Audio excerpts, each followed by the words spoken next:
Hello అండి అందరికీ. Welcome to వాణి అంది యూట్యూబ్ ఛానల్. అబ్బా! సండే వచ్చేసిందండి మళ్ళీ. సండే వచ్చిందంటే డైలీ చేసే కర్రీల గురించి ఎవరు ఏం అడగరు కానీ, సండే వచ్చిందంటే ఈరోజు స్పెషల్ ఏంటి అని నిద్ర లేచిన దగ్గర నుంచి స్టార్ట్ చేసేస్తారు. ఇక లేడీస్‌కుందే తప్పదు కదా తిప్పలు. ఏం వండాలా? ఏం వండాలా? అనుకుంటారు. ఒకళ్ళేమో చికెన్ అంటే ఇంకొకళ్ళు మటన్ అంటారు. ఒకళ్ళది ఒక వెరైటీ అంటే ఇంకొకళ్ళు ఇంకో వెరైటీ అంటారు. ఇవాళ నేను ఇయన్నీ భరించలేనని చెప్పేసేసి చికెన్‌గా రైస్‌ని విడిగా వండేదానికన్నా 2 కలిపేసి వండేస్తానురా అని చెప్పేసి చికెన్ బిర్యానీ చేసేసానండి. నేను నా స్టైల్‌లో చికెన్ బిర్యానీ ఎలా చేస్తానో చూపిస్తాను. వచ్చేసేయండి, చూసేయండి. నచ్చితే మీరు ట్రై చేసేయండి. టేస్ట్ ఎలా ఉంటుందో ట్రై చేసి మీరు నాకు చెప్పండి.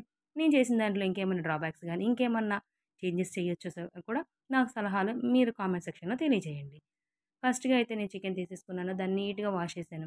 వాష్ చేసేసి దానికి కొంచెం ఉప్పు, కొద్దిగా అల్లం వెల్లుల్లి పేస్ట్, కొంచెం పసుపు, చికెన్ బిర్యానీకి కావాల్సినయన్నీ గరం మసాలా, పెరుగు, కారం, కొత్తిమీర, పుదీనా అన్నీ వేసేసి బాగా మిక్స్ చేస్తున్నాను. దాంట్లో కొంచెం నిమ్మకాయ రసం కూడా పిండానండోయ్!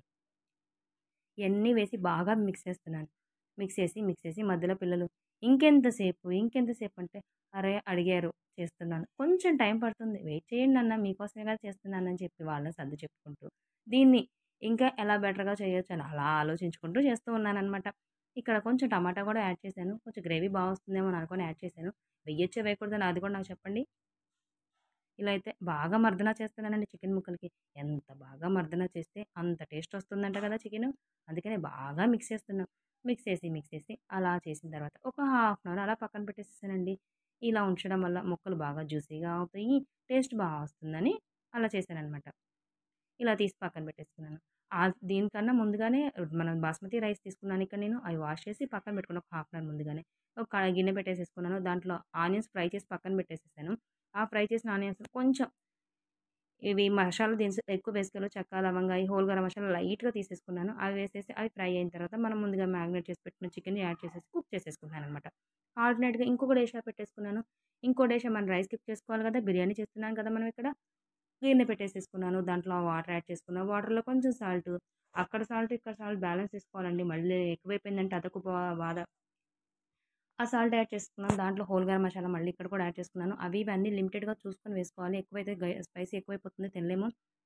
అందులో కొంచెం ఘీ కూడా యాడ్ చేశాను. ఘీ యాడ్ చేయడం వల్ల ఫ్లేవర్ బావొస్తుందని చెప్పి ఘీ అయినా యాడ్ చేయొచ్చు.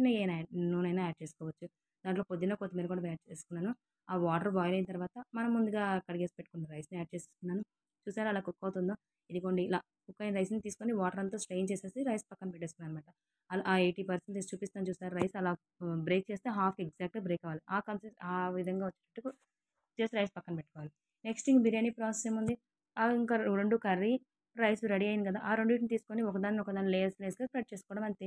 స్ప్రెడ్ చేసుకున్న వాటి మీద మనం ముందుగా ఫ్రై చేసి పెట్టుకున్న ఆనియన్స్, పుదీనా, కొత్తిమీర కూడా యాడ్ చేసుకొని, ఫైనల్‌గా కొంచెం ఘీ యాడ్ చేసుకొని టైట్‌గా మన ఎయిర్ ఎళ్ళిపోకుండా బాగా టైట్‌గా పెట్టుకోవాలి. ఇక నేను దమ్ పెట్టలేదు. నేను ఆ రోల్ పెట్టాను కదా! చాలా స్ట్రాంగ్‌గా ఉంది. మూత కూడా రివర్స్ చేసేసాను కదా! కానీ మా వాళ్ళు ఫైనల్‌గా నేను వీడియో తీద్దామనుకుని నాకు ఛాన్స్ ఇవ్వలేదు. నాకు పెట్టిందాకా ఊరుకోలేదు. అరే! పొగలొచ్చేస్తుంటే కొంచెం నేను సర్వ్ చేసుకొని మా ఛానల్ వాళ్ళకి చూపించుకోవాలి అన్నాక నాకు ఛాన్స్ ఇవ్వలేదు. Thank you so much for watching.